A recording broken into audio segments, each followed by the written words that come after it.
This episode of Crush is a heartbreaking one, so buckle up while we dive into the life of 90s heartthrob Jonathan Brandis. Now, if I were playing, what I would do is play center midfield so I could control the flow of the game and help out the inexperienced players. That's what I would do if I was playing. If you like this series, please save, share, and like to let this app know to show other people this video. And don't forget to let me know who your teen crushes are in the comments. I save them, I use them. Jonathan Gregory Brandis was born on April 13th, 1979 in Danbury, Connecticut. Jonathan was an only child who started his professional career at the tender age of 2 when he began modeling for Buster Brown shoes. By the age of 4, he was well on his way to the usual childhood actor path where he started acting in commercials. Over 80 commercials, in case you were wondering. By 6, he secured his first TV role on the soap opera One Life to Live. At the age of 9, Jonathan's family packed their bags and relocated to Los Angeles to give him a fair shake at his acting career. While in LA, he attended the San Fernando Valley Professional School, now known as Bright Hall School, a private school that worked to accommodate students with demanding careers and demanding extracurricular activities, like athletes and things. Jason Bateman, Brittany Murphy, Blake Lively, Sydney Sweeney, and Soleil Moonfry are a few other notable alumni. The move to LA allowed Jonathan to take on more TV work, appearing on shows like The Wonder Years, Full House, Blossom, LA Law, and Who's the Boss? Just to name a few. Thanks for walking me here, Steve. All right, so we're on for tomorrow night, 7:30 at the mall. 7:30? I'm better than most women at being on time. Now you won't forget. Forget what? In 1990, Jonathan landed his first major lead role as Bastian in The Neverending Story 2, The Next Chapter. That same year, he appeared as Bill Denbrough in Stephen King's It, which was a miniseries that was filmed in Vancouver, which is where I am. His second major lead role was as Matthew in Ladybugs, a typical 90s comedy where Rodney Dangerfield agrees to coach his company's all-girls soccer team and schemes his way to success by making his fiance's son, played by Jonathan, dress like a girl. Jonathan was very adorable in Ladybugs, and it was the movie that threw him onto our radar. It was the one that landed him on the covers of our favorite teen magazines. But it was Sequest that really secured his place in our little teenage hearts.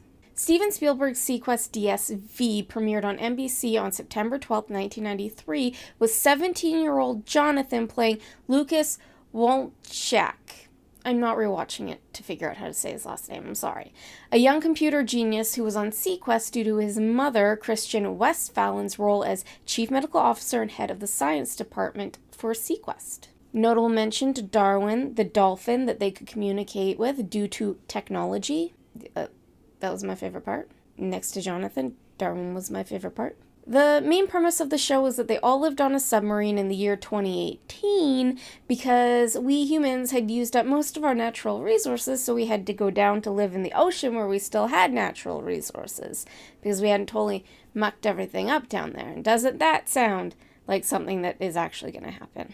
Jonathan managed to be one of 3 reoccurring characters who remained on the show throughout all 3 seasons, despite the show seeing many changes, including a title change to Sequest 2032. Ratings for the show had been on a decline since season 2, and with no sign of the show rebounding, Sequest was canceled in its 3rd season after only 13 episodes.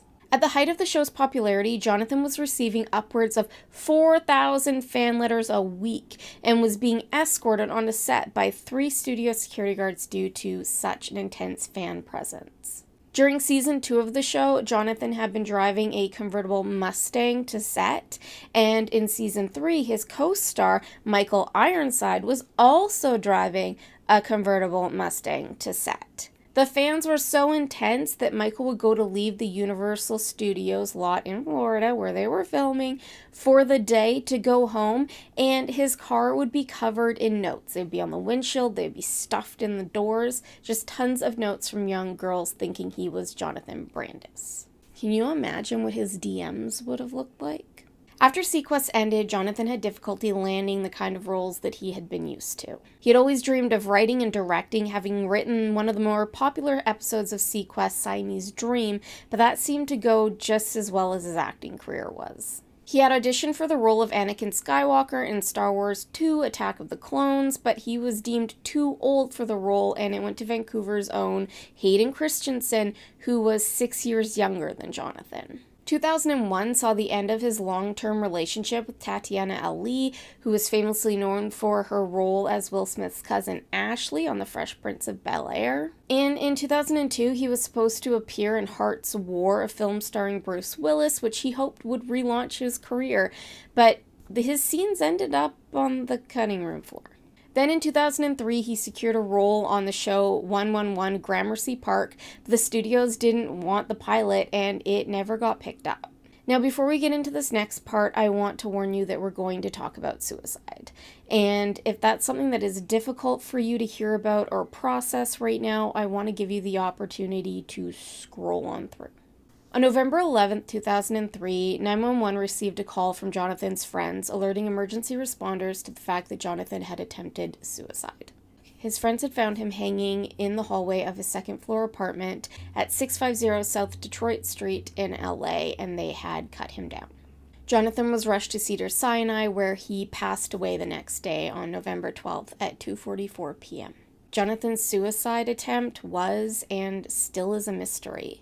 Nobody knew why Jonathan attempted to do what he did. He left no note. Paramedics claimed to have smelled alcohol on his breath when they went to tend to him, but the toxicology report revealed that he had no drugs in his system and had only a nominal amount of alcohol. People have theorized for years that he was depressed and abusing drugs and alcohol, but his mom Mary has always denied those allegations. In 2021, Soleil Moonfry released her film Kid 90, a documentary comprised of found footage from her time as a teen actor in the 90s. If you haven't watched it, I do highly recommend it. If you like the content that I make, then you will love this movie. Part of that documentary featured footage of Jonathan, along with recordings he had left on her answering machine over the course of their friendship.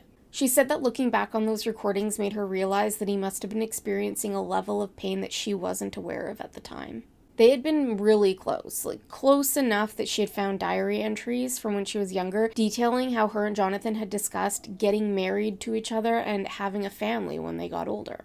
Jonathan's father, Greg, had also reflected on his son's life around the time that the movie came out, believing that Jonathan might have had bipolar disorder, that he had showed signs of this in his early 20s, that it wasn't the entertainment industry that had pushed him to the edge, but his own personal struggles. Kid 90 looks back on many of the friends that Soleil had lost to suicide and substance abuse. She told People magazine that she had some elements of guilt not seeing the pain. How often do we really look at each other and go, "How are you?" and actually hear what someone is saying?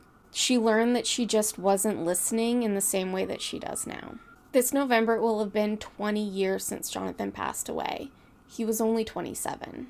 I hope that if you're watching this and life has been feeling a bit harder than usual, that you know that you're not alone in feeling that way, that you are loved and cared for, that you are seen and that you matter. If you haven't discussed the way that you've been feeling with somebody in your life, please reach out. Please find somebody to talk to. The people that love you want to spend decades making memories with you. They don't want to spend those years looking back on the brief time that you had together.